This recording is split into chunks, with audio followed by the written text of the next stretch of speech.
Salut les amis, bonjour et bienvenue sur notre chaîne d'information Direct Info. Alors si vous êtes nouveau, abonnez-vous sur la page et surtout activez la petite cloche de notification pour ne rater aucune de nos épisodes d'information. Eh bien les amis, avant de commencer, nous tenons à vous rappeler que toutes les images que nous utilisons dans nos différents épisodes d'information sont à titre illustratoire. Alors nous vous implorons de rester polis et courtois au niveau de vos commentaires, sous peine de ne pas les voir supprimés.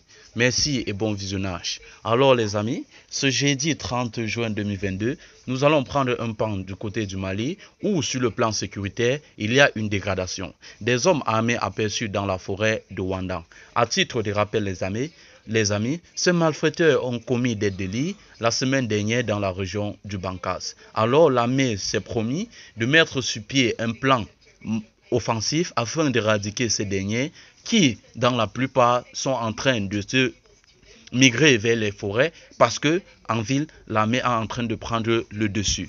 Selon des sources locales, des hommes sur des motos lourdement armés ont été aperçus en début de semaine sur l'axe Sibi-Kourémalé en direction des montagnes de la grande forêt de Ouandang vers la frontière guinéenne.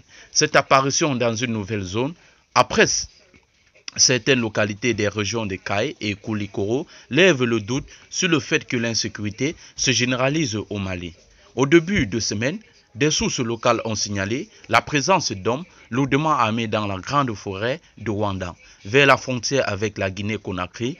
À 2 sur 15 motos, ces hommes armés se dirigeaient sur l'axe Sibi-Kourémalé en direction des montagnes. Une immense brousse marquée par des collines et des forêts assez touffues qui sert de tampon entre le Mandé et Kita. Vers Néguéla, selon les mêmes sources, l'armée a pris des dispositions pour se positionner sur les lieux après la découverte d'une zone suspecte dans la forêt, avec les châteaux d'eau érigés en pleine forêt. Eh bien les amis, c'est ici que s'achève cette note d'information.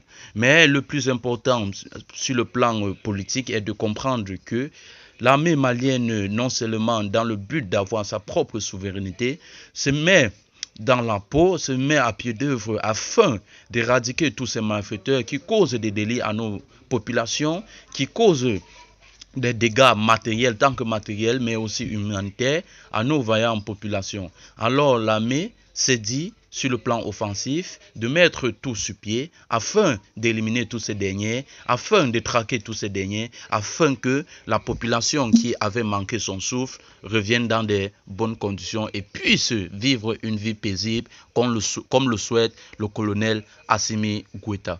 Alors les amis, si vous avez aimé cette vidéo, activez la cloche de notification, abonnez-vous massivement et surtout, restez connectés car les informations ne seront pas à la limite. Merci.